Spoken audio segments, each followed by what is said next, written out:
Assalamualaikum warahmatullahi wabarakatuh. Bayangkan sebuah kota kecil yang dikepung dari segala penjuru. Pasukannya tercerai, para jenderalnya berada jauh di medan perang, para pemberontak mendekat, bersorak-sorai menyambut kemenangan. Tapi dari tengah sunyi Madinah berdiri satu sosok yang tak gentar. Bukan panglima besar, bukan raja bermahkota, melainkan seorang sahabat setia dengan hati penuh iman dan tekad baja. Dialah Abu Bakar As-Siddiq, sang penjaga warisan Nabi, yang dengan pasukan kecil dan keyakinan yang kokoh, mengguncang barisan musuh dan menyatukan kembali umat yang hampir terpecah. Sebelum kita lanjutkan kisah ini, kami mengajak dengan penuh hormat dan kelembutan. Mohon luangkan waktu sejenak untuk menekan tombol like dan subscribe. Dukungan sederhana dari Anda sangat berarti bagi channel Coba Islam, yang berusaha menghadirkan kembali kisah-kisah sejarah Islam dengan riwayat syahih dan penuh hikmah. Like dan subscribe itu gratis, tapi insya Allah bernilai pahala. Ia menjadi saksi bahwa Anda ikut serta dalam menyebarkan cahaya Islam ke seluruh penjuru. Semoga setiap klik yang Anda lakukan menjadi amal jariah yang terus mengalir, menjadi saksi kecintaan Anda kepada warisan perjuangan Nabi dan para sahabat. Mari kita mulai kisah ini dengan hati yang lapang, pikiran yang jernih, dan niat mencari ilmu serta ridha Allah. Bismillah, mari kita mulai ceritanya.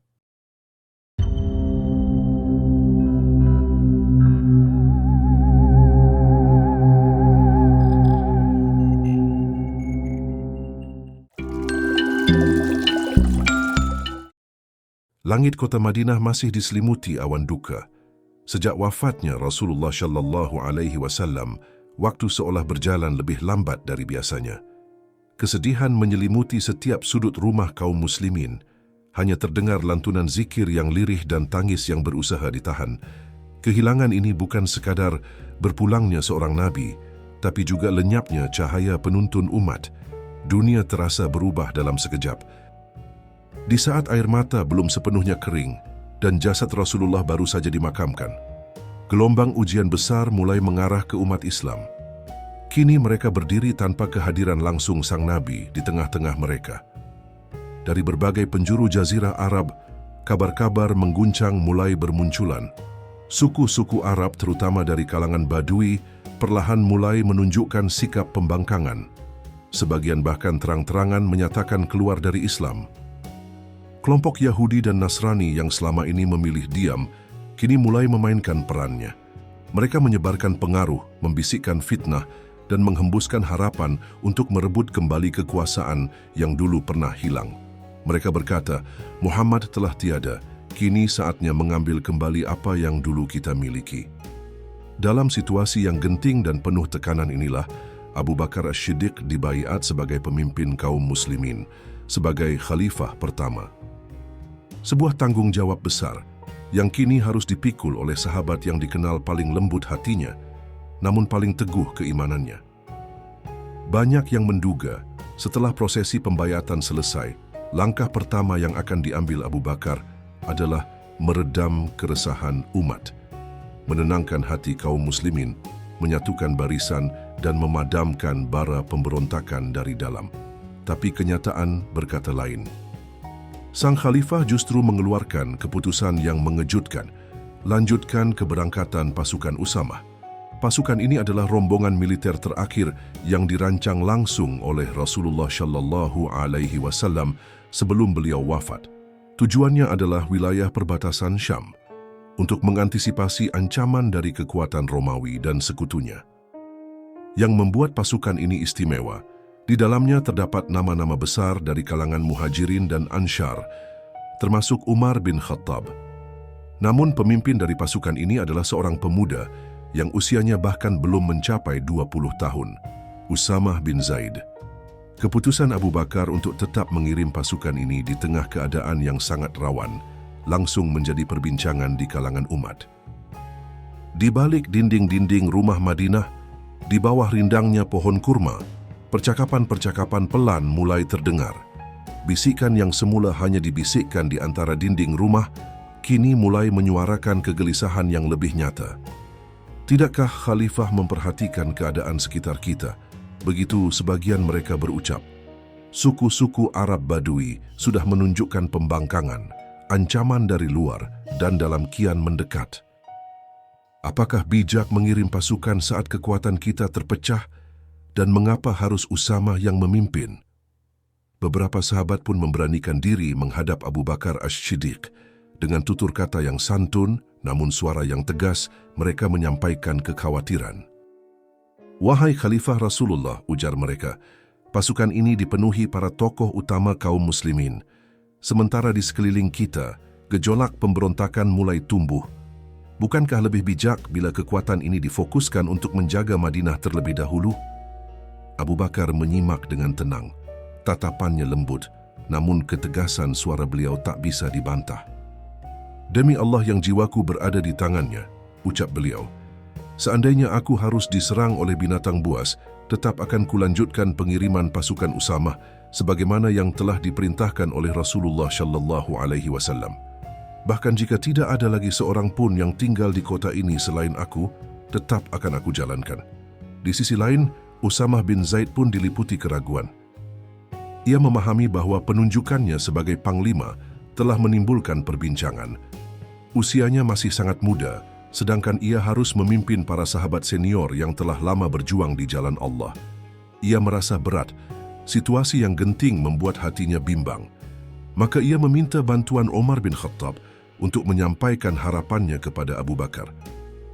Katakanlah kepada Khalifah, pinta Usamah, agar pasukan ini ditarik sementara ke Madinah. Kami khawatir musuh menyerbu dari segala arah. Biarlah kami turut menjaga kota ini. Kaum Ansyar pun menyampaikan pesan serupa melalui Umar. Mereka berkata, bila pun pasukan harus tetap berangkat, mohon sampaikan agar dipertimbangkan pemimpin yang lebih berumur dari Usamah. Bukan karena kami meragukannya, melainkan karena beban yang ia pikul terlalu besar untuk seorang pemuda. Umar pun menyampaikan semua itu kepada Abu Bakar. Namun seketika wajah sang khalifah berubah. Ia berdiri dari tempat duduknya, menggenggam janggut Umar, lalu berseru lantang, "Celaka engkau, wahai Umar. Rasulullah Shallallahu Alaihi Wasallam sendiri yang menunjuk Usamah sebagai panglima, dan engkau mengusulkan agar aku mencopotnya." Hening seketika menyelimuti ruangan. Tak ada yang berani berbicara. Umar pun menundukkan kepala. Ia memahami Abu Bakar bukan sedang mempertahankan pendapat pribadinya, tetapi sedang menjaga titah dan amanat langsung dari Rasulullah. Ketika Umar bin Khattab kembali ke Jurf, para sahabat yang menunggu kedatangannya segera menyambut dan bertanya, "Apa keputusan Khalifah?" Dengan nada tenang dan wajah yang datar, Umar menjawab, "Lanjutkan perjalanan, karena usulan kalianlah beliau menegurku." Menjelang keberangkatan pasukan, Abu Bakar As-Siddiq berdiri di hadapan kaum muslimin. Dengan suara yang dalam dan penuh keyakinan, beliau menyampaikan pidatonya. "Wahai manusia, sesungguhnya aku bukanlah pencipta ajaran baru. Aku hanyalah pengikut jejak Rasulullah. Apa yang telah beliau perintahkan, maka itulah yang akan aku jalankan. Bila aku berada di jalan yang benar, maka ikutilah. Namun jika aku menyimpang, maka luruskanlah aku." Rasulullah Shallallahu Alaihi Wasallam telah wafat, dan tidak seorang pun dari kalian yang merasa dirugikan oleh beliau. Aku pun hanyalah manusia biasa yang bisa tergelincir. Setan senantiasa berjalan di antara kita, maka bantulah aku untuk tetap berada di atas kebenaran. Lanjutkan keberangkatan pasukan Usamah. Jangan seorang pun dari mereka yang telah ditunjuk tertinggal di Madinah. Kata-kata itu menggema di hati kaum muslimin. Ketegasan dan keikhlasan Abu Bakar menumbuhkan kembali keyakinan mereka. Umat pun mulai menyadari bahwa di tangan sang khalifah, amanah Rasulullah akan dijaga dengan sepenuh hati, meskipun seluruh dunia menentangnya. Hari keberangkatan pun tiba, pasukan telah bersiap. Barisan kuda tertata rapi, senjata-senjata telah dipersiapkan. Saat itu, Abu Bakar datang mengunjungi markas pasukan di Jurf. Namun ada pemandangan yang menggetarkan hati. Abu Bakar datang dengan berjalan kaki, sementara Usamah bin Zaid duduk di atas tunggangannya. Melihat itu, Usamah segera menundukkan kepala, wajahnya memerah. Ia berkata, "Wahai Khalifah Rasulullah, aku seharusnya turun. Tidak pantas aku berada di atas tunggangan sedangkan engkau berjalan di atas tanah yang berdebu ini." Namun Abu Bakar tersenyum lembut meski matanya tampak berkaca-kaca. Ia menjawab, "Demi Allah, janganlah engkau turun dan aku pun tidak akan menaiki tunggangan. Biarkan kakiku melangkah di atas debu ini, barang sejenak di jalan Allah." Semua pasukan terdiam. Kata-kata itu tertanam dalam sanubari mereka. Inilah pemimpin sejati yang lebih memilih langkah kaki di atas debu daripada kehormatan dunia demi menunaikan titah Nabi tercinta.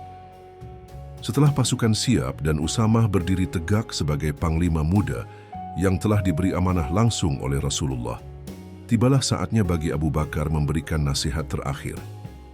Di tengah barisan yang siap berangkat, Abu Bakar menaiki sebuah batu kecil agar suaranya dapat terdengar dengan jelas oleh seluruh prajurit. Beliau lalu mengangkat tangan dan menyampaikan 10 pesan yang kelak akan menjadi pedoman perang yang mulia sepanjang masa. "Wahai para mujahidin," seru Abu Bakar As-Siddiq di hadapan pasukan yang akan berangkat, "dengarkan dan pegang teguh 10 pesanku ini.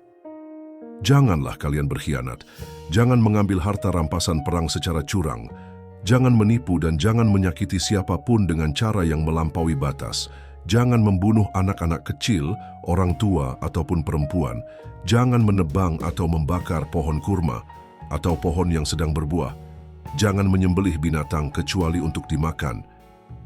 Kalian akan menjumpai kaum yang mengasingkan diri di dalam biara-biara. Biarkan mereka dengan ibadah dan keyakinan mereka. Dan ketika kalian dijamu oleh suatu kaum dengan hidangan makanan, makanlah dengan menyebut nama Allah. Jika kalian bertemu dengan musuh yang memakai ikat kepala berlubang, hadapilah mereka dengan keberanian dan ayunkan pedang kalian untuk membela kebenaran."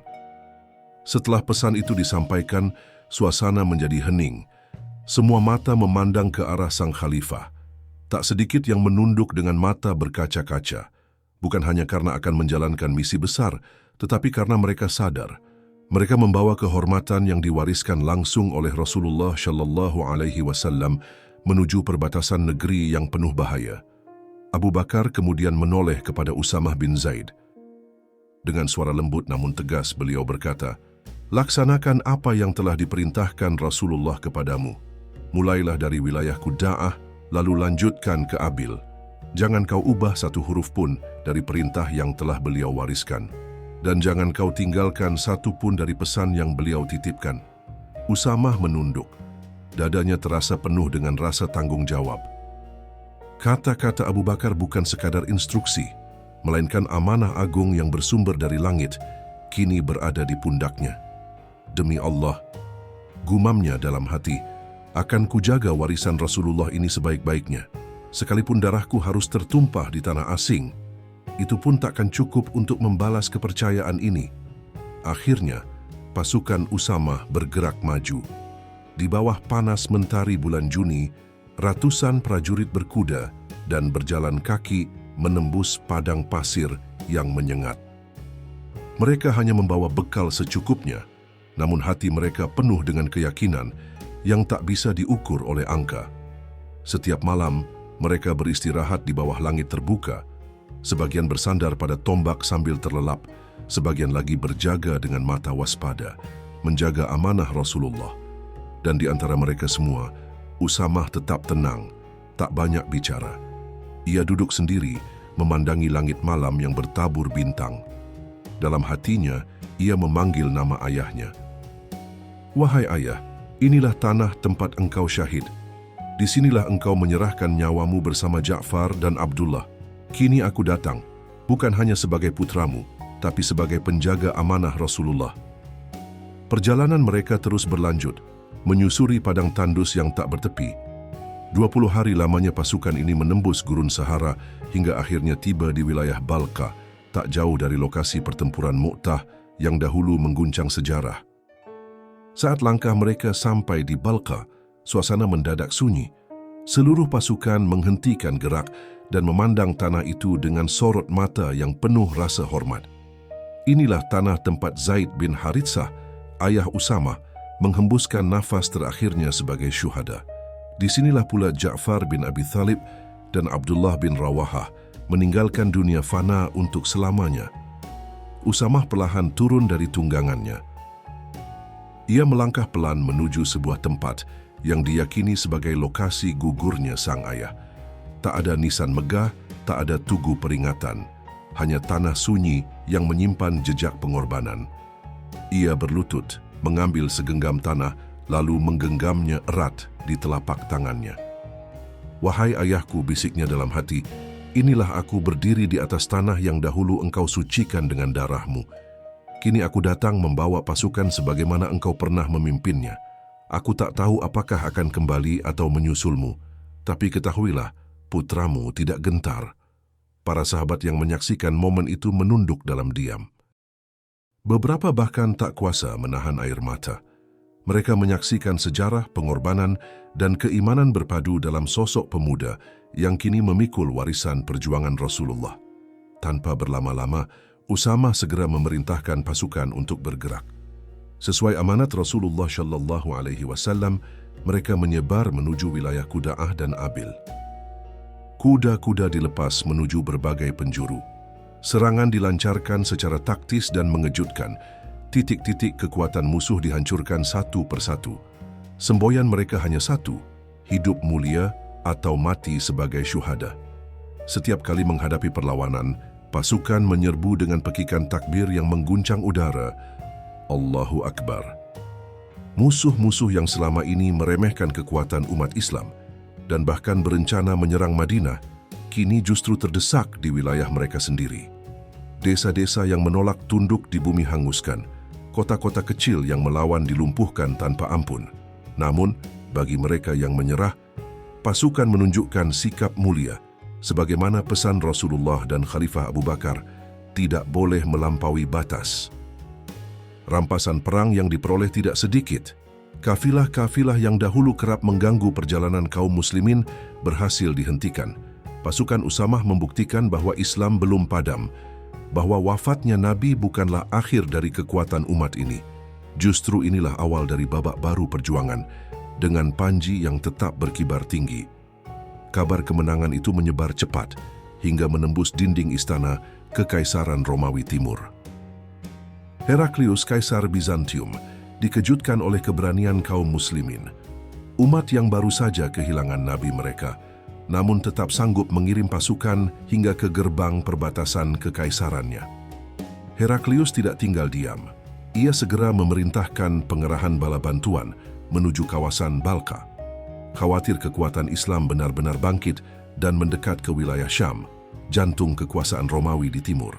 Namun Usamah bukan pemuda yang gegabah. Ia tidak terperangkap dalam ambisi yang melampaui batas.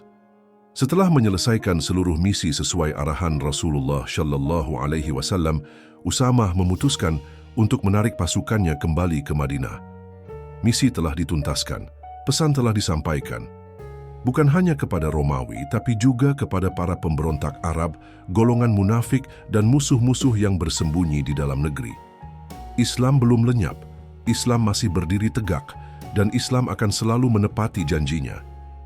40 hari telah berlalu sejak para mujahid itu pertama kali menginjakkan kaki di padang pasir. Siang yang membakar dan malam yang menggigit menjadi saksi bisu perjalanan mulia pasukan Usamah bin Zaid. Kini mereka kembali. Wajah mereka menghitam tersengat mentari, namun hati mereka bersinar diterangi cahaya kemenangan. Mereka pulang membawa harta rampasan perang, namun lebih dari itu. Mereka pulang membawa kehormatan, menunjukkan pada dunia bahwa wafatnya Nabi bukan berarti berakhirnya kekuatan Islam.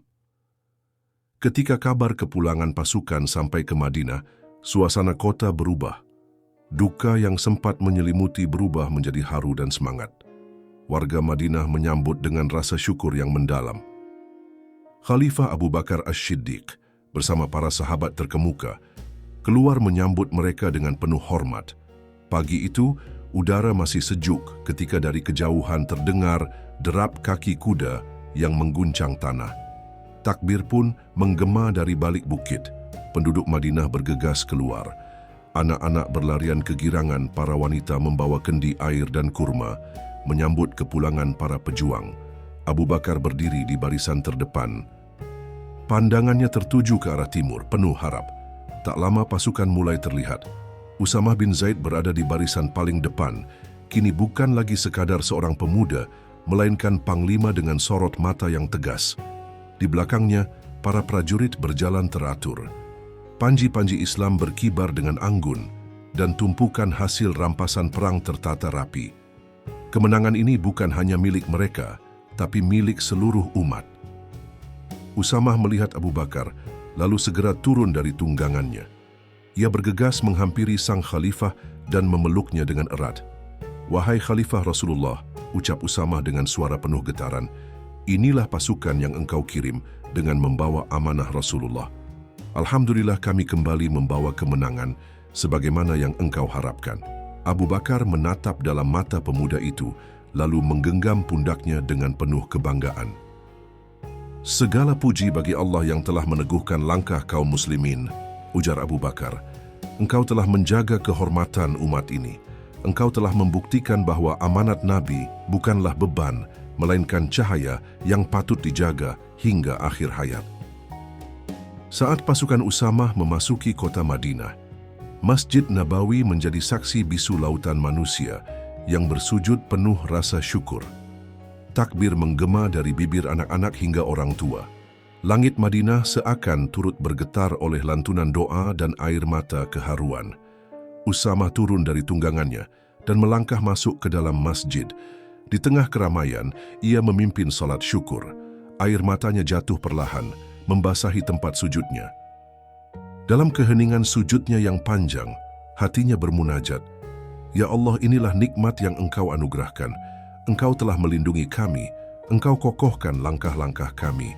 Engkau izinkan kami kembali membawa panji yang masih tegak, sebagaimana dulu dikibarkan oleh ayahku dan para syuhada di Mu'tah." Usai salat, Usamah berdiri dan berjalan perlahan menuju maqam Rasulullah Shallallahu Alaihi Wasallam. Orang-orang memberi jalan. Tak ada suara lantang, hanya tangis lirih yang terdengar dari berbagai penjuru. Di hadapan pusara mulia itu, Usamah berdiri diam. Tangannya gemetar, suaranya hampir tak terdengar. "Wahai Rasulullah," bisiknya pelan, "aku datang membawa kabar sebagaimana yang dahulu engkau titipkan. Aku telah datangi tempat yang engkau perintahkan, amanatmu telah kutunaikan, dan hari ini aku kembali membawa berita gembira." Namun lalu ia terdiam. "Tapi mengapa engkau tidak lagi menyambutku di pintu masjid seperti dahulu?" Suaranya pecah. Ia berlutut. Kedua tangannya menyentuh tanah di sisi makam. Tangisnya tak lagi tertahan. Seluruh masjid ikut menangis. Tidak seorang pun mampu membendung air mata. Mereka menyaksikan sosok pemuda yang dulu duduk sekendaraan dengan Rasulullah, kini berdiri sendiri di depan makam beliau, membawa kemenangan, namun juga kerinduan yang tidak akan terbalas. Kemenangan pasukan Usamah tidak sekadar menjadi kabar baik.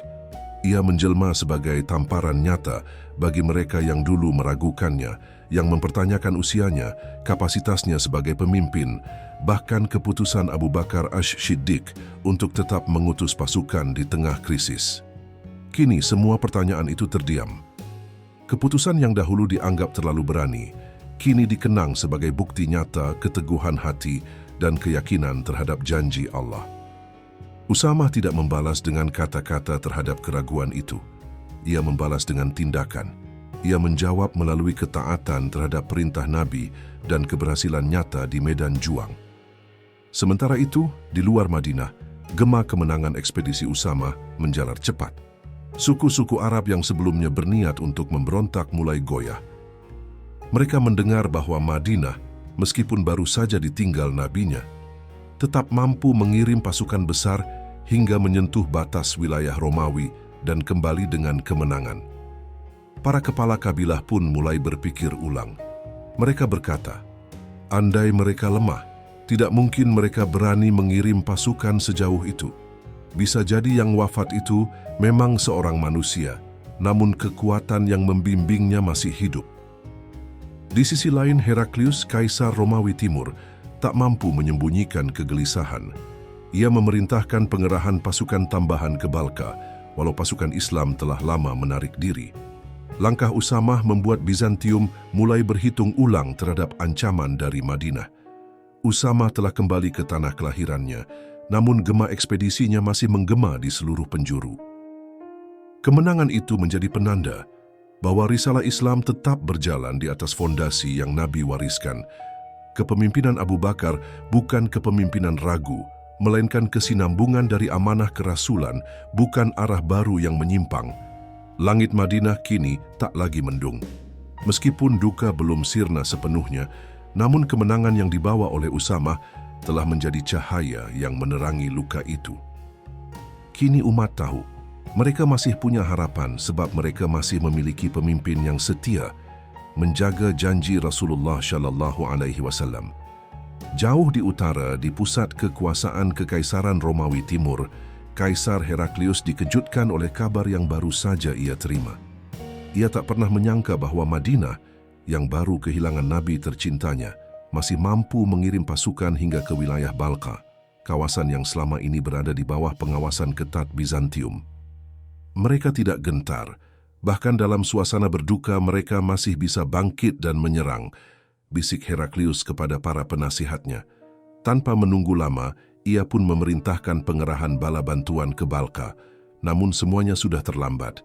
Usamah telah menuntaskan misinya dan membawa pasukan kembali ke Madinah. Namun bekas yang ditinggalkan oleh ekspedisi itu menancap dalam di benak musuh-musuh Islam. Ekspedisi Usamah bukan sekadar perjalanan militer, tetapi menjadi isyarat keras kepada Bizantium dan sekutunya. Islam tak akan redup, justru semakin menyala pasca wafatnya Rasulullah Shallallahu Alaihi Wasallam. Di tempat lain, banyak kabilah Arab yang sebelumnya sempat tergoda untuk memberontak. Mereka mengira wafatnya Rasulullah akan melemahkan Madinah. Tapi begitu mendengar kabar bahwa pasukan besar telah berangkat, menang dan kembali dengan selamat, mereka pun bungkam. Mereka sadar, jika umat Islam sudah runtuh, tak mungkin mereka sanggup mengirim pasukan sejauh itu. Keyakinan mereka terguncang. Kekuatan yang mereka kira telah runtuh justru tampil lebih kuat. Maka banyak kabilah yang akhirnya menahan diri. Sebagian membatalkan niat murtad, sebagian lainnya menarik dukungan dari rencana pemberontakan. Maka benarlah, ekspedisi Usamah menjadi benteng pertama, penghalang utama dari gelombang pemberontakan dan kemurtadan massal yang mulai mengancam umat. Dari sudut pandang sejarah, ekspedisi ini bukan hanya sekadar strategi militer, ia adalah deklarasi politik yang sangat kuat. Abu Bakar Ash-Shiddiq menunjukkan kepada dunia, Islam bukan milik satu pribadi dan tidak berhenti pada kehidupan Rasulullah. Islam adalah sistem yang harus diteruskan, bukan diganti. Dengan tetap memberangkatkan pasukan Usamah di tengah situasi darurat, Abu Bakar telah menjunjung tinggi wasiat terakhir Nabi. Ia meneguhkan kepercayaan umat, menjaga semangat para sahabat, dan mengirimkan pesan yang jelas kepada para musuh serta para peragu. Ia juga menunjukkan kepercayaan penuh kepada generasi muda seperti Usamah bin Zaid. Ini adalah kebijakan yang lahir dari keimanan, bukan semata kalkulasi duniawi.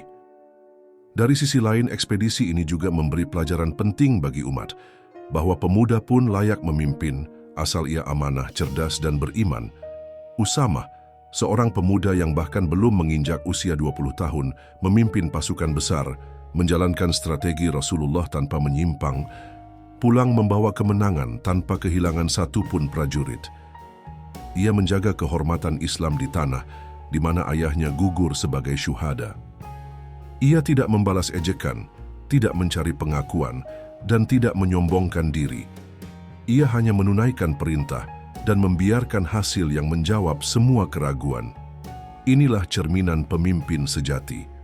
Langit Madinah belum lama ini menangis karena wafatnya kekasih Allah Rasulullah.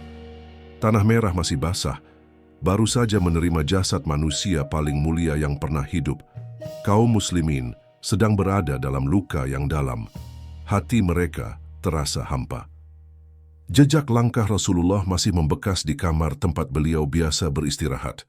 Namun, zaman tidak memberi waktu untuk terus larut dalam duka. Belum sempat umat mengangkat wajah dari air mata, gelombang ancaman datang dari segala arah Jazirah Arab. Bukan dari bangsa asing, bukan dari Romawi ataupun Persia, tapi dari kalangan sendiri, dari kabilah-kabilah Arab yang sebelumnya mengucap syahadat, namun kini menunjukkan wajah aslinya. Yaman kembali bergolak, walaupun sang pendusta Aswad al-Ansi telah terbunuh. Kini muncul dua tokoh baru yang mengaku sebagai nabi, Musailimah al-Kadzdzab dari Bani Hanifah dan Tulaihah al-Asadi dari Bani Asad. Mereka bukan hanya menolak kebenaran, tapi berdiri dan mengklaim kenabian di hadapan umat. Lebih menyedihkan lagi, sebagian kaum muslimin mulai tergoda untuk mempercayai mereka. Tokoh seperti Uyainah bin Hisn, seorang pemuka dari suku Ghathafan, berani berkata, "Nabi dari persekutuan Asad dan Ghathafan lebih kami senangi daripada Nabi dari Quraisy. Muhammad telah wafat, sedangkan Tulaihah masih hidup." Ucapan itu menancap tajam ke dalam hati setiap orang yang beriman, seakan ingin menegaskan bahwa risalah Islam ini hanyalah perkara kesukuan, bukan ajaran suci yang bersumber dari langit. Seolah-olah dua kalimat syahadat bisa dibatalkan hanya karena wafatnya seorang nabi. Abu Bakar Ash-Shiddiq yang baru saja mengemban amanah besar sebagai khalifah, bahkan belum genap sepekan menjabat ketika badai ujian mulai datang silih berganti. Seperti gelombang dahsyat yang hendak menenggelamkan perahu kecil, kabar buruk berdatangan tanpa henti. Utusan demi utusan tiba di Madinah, raut wajah mereka suram, pandangan mata mereka menyiratkan kegelisahan yang dalam. Mereka berkata, "Wahai Khalifah Rasulullah, kaum kami telah berpaling, sebagian enggan membayar zakat, sebagian lain bersiap-siap mengangkat senjata." Abu Bakar mendengarkan dengan saksama. Ekspresinya tetap tenang, namun di relung hatinya, badai telah berembus kencang. Dengan suara tenang tapi mantap, beliau berkata, "Jangan pulang dulu ke tempat asal kalian. Tunggulah karena akan datang utusan lain dari daerah berbeda yang membawa kabar lebih lengkap. Kita perlu mengetahui seberapa luas penyebaran api ini sebelum menentukan cara untuk memadamkannya." Dan benar saja, tak berselang lama, datanglah surat-surat dari para pemimpin wilayah, dari para amil zakat dan pengemban amanah syariat di berbagai penjuru jazirah. Isi surat-surat itu senada, pembangkangan. Ada yang terang-terangan menolak, ada pula yang masih mengaku muslim, tetap menunaikan salat, namun diam-diam menolak membayar zakat. Mereka tidak mengucapkan kalimat murtad, mereka masih menjalankan sebagian syariat, tapi berkata, "Zakat adalah kewajiban kami kepada Muhammad. Kini Muhammad telah wafat, maka kewajiban itu telah selesai." Ini adalah bentuk pembangkangan yang lebih halus dan samar. Mereka berselimut dalam kalimat tauhid, tapi menolak satu rukun Islam yang agung. Dan yang lebih mencemaskan lagi, gejala ini tidak hanya muncul di pelosok-pelosok jauh, tapi bahkan di kabilah-kabilah sekitar Madinah. Seperti Bani Abs dan Bani Zubyan, Abu Bakar pun mengumpulkan para sahabat terkemuka, baik dari kalangan muhajirin maupun ansyar. Tujuan majelis ini jelas, menyatukan sikap terhadap kelompok yang menolak membayar zakat, meskipun masih menyatakan keislaman mereka. Umar bin Al-Khattab adalah salah satu yang pertama berbicara. Dengan nada penuh kehati-hatian, ia menyampaikan pandangannya, "Wahai Khalifah Rasulullah, mereka masih bersyahadat, mereka masih salat, mereka tidak keluar dari Islam secara zahir. Apakah layak jika kita memerangi mereka, padahal kita tengah menghadapi gelombang kemurtadan yang lebih besar dan nyata?" Banyak sahabat yang mengangguk menyetujui pendapat Umar. Suasana musyawarah pun mulai memanas. Mereka sadar, keputusan untuk mengangkat senjata melawan orang-orang yang masih bersyahadat adalah keputusan besar dan berat. Namun tiba-tiba Abu Bakar berdiri, sorot matanya tajam. Wajahnya memancarkan ketegasan. Dengan suara bulat dan berwibawa, ia berkata, "Demi Allah, siapapun yang enggan menunaikan zakat yang dahulu mereka serahkan kepada Rasulullah, akan kupaksa untuk menunaikannya. Aku akan memerangi mereka, meskipun mereka hanya menahan seutas tali unta yang menjadi hak zakat." Majelis pun terdiam, tak satu pun yang langsung menanggapi. Semua menyadari bahwa Abu Bakar telah berbicara dengan keteguhan hati seorang pemimpin sejati. Umar kembali berbicara, kali ini dengan suara yang lebih tenang namun dipenuhi kecemasan. "Wahai Abu Bakar, bukankah Rasulullah pernah bersabda, aku diperintahkan untuk memerangi manusia sampai mereka mengucapkan syahadat. Jika mereka telah bersyahadat, maka darah dan hartanya terjaga, kecuali dengan alasan yang benar. Apakah zakat termasuk alasan yang sah untuk melancarkan perang?" Abu Bakar pun mendekat. Ia menatap wajah Umar dalam-dalam, lalu berkata dengan nada tegas namun bersahabat, "Wahai Umar, demi Allah, aku akan memerangi siapa saja yang memisahkan antara salat dan zakat. Bukankah keduanya satu kesatuan dalam Islam? Engkau katakan, kecuali dengan alasan yang benar. Maka ketahuilah menolak zakat adalah alasan yang sah untuk diperangi." Umar pun terdiam, tak ada lagi bantahan dari bibirnya. Dengan lirih ia berkata, "Demi Allah, saat itu aku tahu bahwa Allah telah melapangkan dada Abu Bakar untuk kebenaran, dan aku tidak ragu lagi bahwa dia berada di atas jalan yang benar. Keputusan telah diambil." Meskipun sebagian sahabat masih dibayangi kekhawatiran, Abu Bakar sebagai khalifah Rasulullah telah menetapkan arah. Siapapun yang mencoba memisahkan zakat dari salat akan diperangi. Titik. Namun satu hal yang pasti, kata-kata saja tidak cukup. Di luar sana ujian nyata sedang menanti. Tak berselang lama, dua kelompok penolak zakat dari kabilah Abs, Zubian dan sekutu-sekutunya, termasuk dari Ghathafan dan Fazarah, telah mulai bergerak. Mereka membentuk dua barisan utama. Satu berkumpul di wilayah terdekat dengan Madinah, yakni di Zulkasah. Sementara barisan kedua mengambil posisi di arah yang lebih jauh, yakni di daerah yang dikenal sebagai Abrahah atau Trabazah. Dari markas yang hanya berjarak sekitar 12 mil dari jantung Madinah, mereka mengirimkan sebuah delegasi. Delegasi ini tak sekadar menyampaikan pesan, tapi berani berkeliling dari rumah ke rumah para tokoh Muhajirin dan Ansyar. Mereka menyampaikan satu pernyataan yang meresahkan, "Kami tetap menunaikan salat, namun zakat tidak akan kami serahkan kepada Abu Bakar. Kami lebih memilih untuk memberikan kepada pemimpin kami sendiri. Rasulullah telah tiada, maka hubungan itu telah selesai." Abu Bakar As-Siddiq mendengar langsung perkataan mereka tanpa perantara. Namun jawabannya tak bergeser seujung rambut pun dari sikap yang telah ia tetapkan sejak awal. Ia berkata tegas, "Demi Allah, siapapun yang menolak menunaikan zakat kepadaku, sebagaimana dahulu mereka menunaikannya kepada Rasulullah Shallallahu Alaihi Wasallam, akan aku perangi, meski mereka hanya menahan seutas tali unta." Delegasi itu pun kembali kepada pasukannya. Dan satu hal yang mereka laporkan menjadi kekhawatiran besar di tengah barisan kaum muslimin. Mereka berkata, "Kami masuk ke kota Madinah dan mendapati kota itu hampir tanpa penjagaan. Penduduknya sedikit. Pasukan Usamah masih berada jauh di perbatasan wilayah Romawi. Ini adalah waktu yang tepat untuk menyerang mereka." Mendengar hal itu, Abu Bakar segera berdiri di tengah-tengah Masjid Nabawi. Ia mengangkat suaranya di hadapan kaum muslimin. Tatapan para sahabat penuh ketegangan.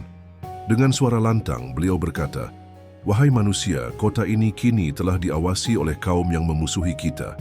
Utusan mereka telah melihat dengan mata kepala sendiri bahwa jumlah kita sedikit. Mereka mungkin akan menyerang malam ini atau besok pagi.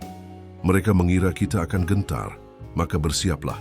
Bersiaplah seolah kematian telah menanti di ambang pintu." Abu Bakar lalu menunjuk 4 sahabat mulia. Ali bin Abi Thalib, Az-Zubair bin Al-Awwam, Thalhah bin Ubaidillah, dan Abdullah bin Mas'ud.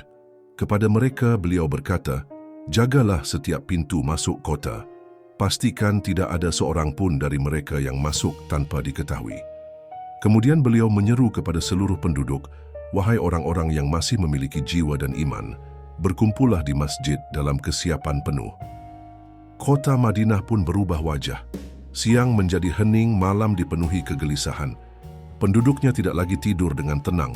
Mereka bergantian berjaga, berdoa, dan bersiap dengan senjata di tangan. Satu hal yang menyelimuti mereka, semangat menjaga warisan Rasulullah Shallallahu Alaihi Wasallam yang telah dibangun dengan darah dan pengorbanan, dan sebagaimana yang telah diduga Abu Bakar, serangan itu benar-benar terjadi. Pada malam ketiga, pasukan pemberontak mencoba menyusup di tengah gelapnya malam, berharap dapat melumpuhkan kaum muslimin melalui serangan mendadak. Namun para penjaga kota, Ali, Zubair, Thalhah, dan Abdullah bin Mas'ud telah mengantisipasi arah serangan musuh. Ketika bayang-bayang kuda dan kilatan tombak mulai tampak, mereka segera mengirim kabar ke Masjid Nabawi. Abu Bakar langsung menaiki untanya dan menyerukan mobilisasi. Ia berseru, "Jangan tinggalkan posisi kalian. Malam ini kalian semua adalah penjaga agama Allah." Pertempuran pun meletus. Madinah diselimuti senyap, kecuali suara pedang yang beradu dan pekikan takbir yang menggema. Para penyerang tak menduga perlawanan sekuat itu. Mereka porak-poranda, kocar-kacir melarikan diri. Mereka dikejar hingga ke Zulkasah, tempat pasukan cadangan mereka berkumpul. Namun, malam yang gelap menjadi tantangan baru. Para musuh melemparkan kantong-kantong kulit berisi udara ke arah unta-unta kaum muslimin.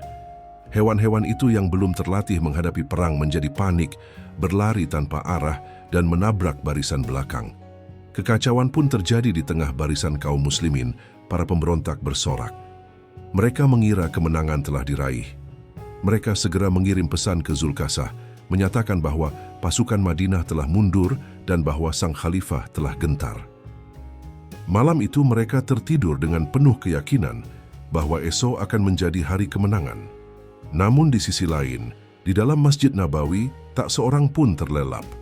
Abu Bakar mengitari kota, dari satu barisan ke barisan lain, dari satu rumah ke rumah yang lain. Ia tak banyak berbicara, namun dari sorot matanya, semua orang tahu beliau telah menetapkan tekad. Ia berkata lirih namun pasti, "Kita tidak akan menunggu serangan kedua. Kitalah yang akan memukul mereka lebih dulu." Maka sebelum fajar menyingsing, pasukan Islam bergerak keluar dari Madinah. Ali berada di sayap kanan, Zubair di sayap kiri. Thalhah dan Abdullah bin Mas'ud menjaga barisan belakang. Mereka berjalan dalam diam, namun keyakinan dan keberanian menyatu dalam langkah mereka. Sebelum matahari menampakkan sinarnya, pasukan kaum muslimin telah mengitari perkemahan musuh. Mereka mengepung dalam senyap. Sementara itu, para pemberontak masih terlelap dalam mimpi tentang kemenangan yang mereka sangka telah dekat. Namun seketika, langit pagi diguncang oleh gema takbir yang menggema dari segala arah. Allahu Akbar, Allahu Akbar, dan pedang keadilan pun menebas kesombongan pemberontakan itu. Pihak musuh bangkit dalam keadaan panik. Mereka tergagap, tidak siap menghadapi serangan mendadak. Kekacauan menyelimuti barisan mereka. Upaya melawan pun sia-sia, sebab Abu Bakar Asy-Siddiq bersama para sahabat tidak memberi mereka celah untuk bangkit. Serangan datang dari berbagai sisi, menghantam mereka dengan keras. Dalam waktu singkat, barisan mereka porak-poranda. Saat cahaya mentari mulai merambat di cakrawala, yang tersisa di atas padang Zulkasah hanyalah bayangan orang-orang yang lari terbirit-birit, tanpa arah dan tanpa harapan. Abu Bakar memimpin pasukannya mengejar mereka hingga ke batas terakhir wilayah Zulkasah. Di sana ia menghentikan pengejaran dan mendirikan pos komando. Beliau menancapkan bendera Islam dan menetapkan seorang sahabat yang terpercaya. "Wahai Nu'man bin Muqarrin," ucapnya, "tinggallah di sini bersama sekelompok orang. Jika ada yang kembali ingin menyerang Madinah, patahkan mereka sebelum mereka sempat mendekat. Kemenangan ini tidak hanya memukul mundur musuh, tetapi juga menanamkan rasa gentar di hati suku-suku Arab lainnya." Mereka mulai bertanya-tanya, bagaimana mungkin Madinah yang pasukannya sebagian besar masih berada di perbatasan Romawi bersama Usamah bin Zaid mampu menang telak atas gabungan kekuatan suku-suku besar? Jawabannya hanya satu, karena mereka berjalan bersama kebenaran. Pagi itu, Zulkasah menjadi saksi atas satu kenyataan besar. Kebenaran, meski terlihat kecil dan tak seimbang, akan selalu berjaya jika dijunjung oleh keimanan dan keberanian. Abu Bakar Asy-Siddiq, dengan kekuatan yang terbatas dan tanpa bantuan pasukan besar dari Usamah, berhasil menaklukkan kekuatan gabungan dari Abs, Zubyan, Ghathafan dan sekutu-sekutunya. Suku-suku yang dulu Menyangka kekosongan pasca wafatnya Rasulullah sebagai kesempatan untuk menggulingkan kekhalifahan, kini dipaksa untuk mengakui kesalahan mereka. Namun Abu Bakar tidak segera kembali ke Madinah.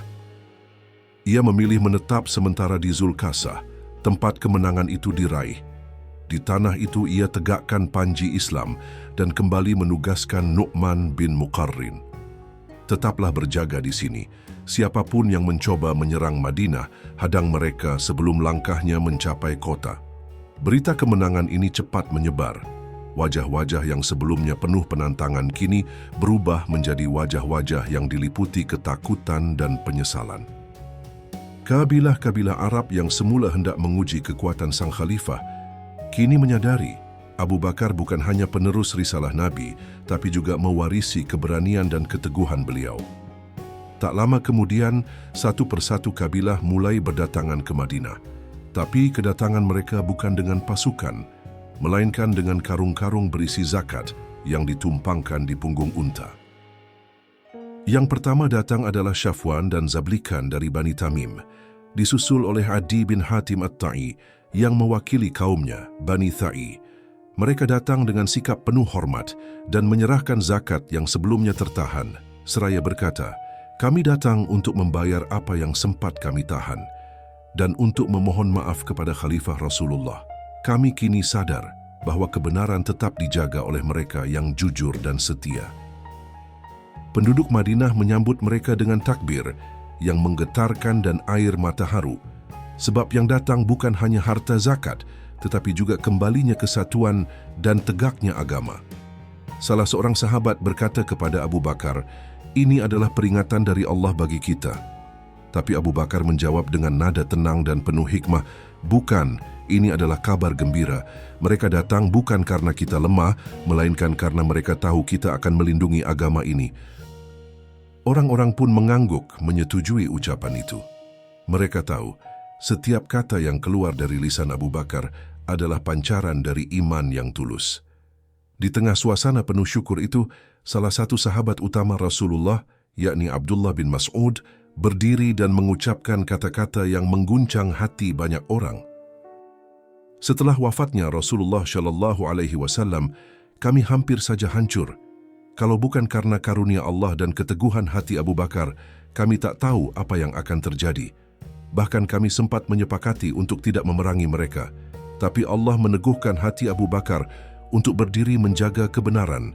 Apa yang ditawarkan mereka hanyalah kehinaan, tapi apa yang Allah berikan kepada kita adalah kemenangan, kehormatan, dan surga."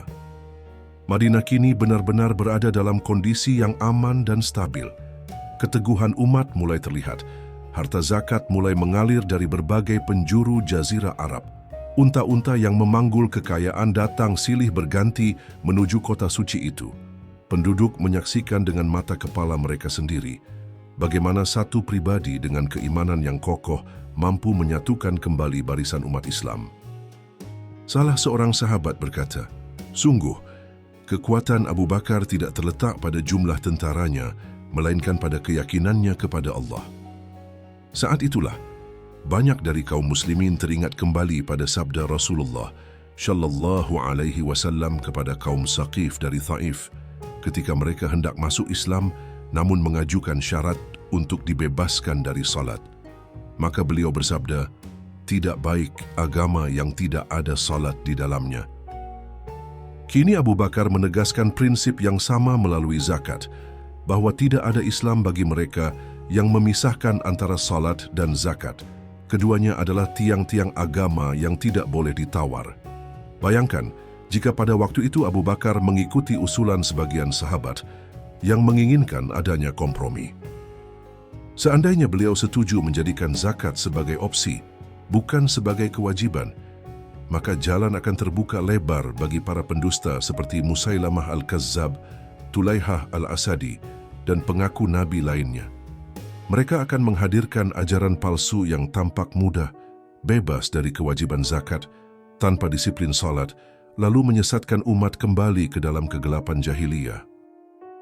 Namun karena Abu Bakar tidak pernah membuka ruang untuk tawar-menawar terhadap prinsip agama, maka Islam tetap terjaga kemurniannya.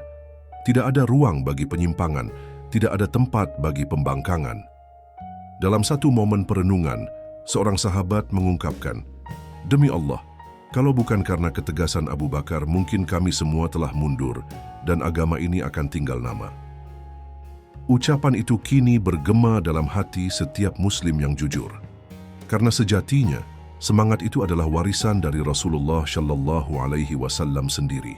Saat beliau pernah bersabda, "Demi Allah, seandainya mereka meletakkan matahari di tangan kananku dan bulan di tangan kiriku agar aku meninggalkan urusan ini, niscaya aku tidak akan meninggalkannya, hingga Allah memenangkan perkara ini, atau aku binasa karenanya."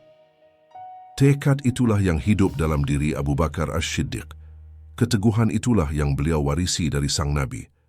Dengan kemenangan di Zulkasah, dengan tertumpasnya pemberontakan di daerah Abrak dan Rabazah, dan dengan ditegakkannya kembali zakat sebagai rukun Islam yang tak dapat diabaikan, Madinah bangkit kembali. Umat bersatu dalam satu ikatan iman. Dan Islam pun bersiap memasuki fase ekspansi, bukan karena kelebihan jumlah atau limpahan harta, tapi karena iman yang hidup dalam dada orang-orang seperti Abu Bakar As-Siddiq. Sejarah tidak mencatatnya hanya sebagai seorang pemimpin, tapi lebih dari itu, ia diabadikan sebagai penjaga risalah. Sosok yang tidak gentar menghadapi badai, yang tetap berdiri teguh saat yang lain gemetar.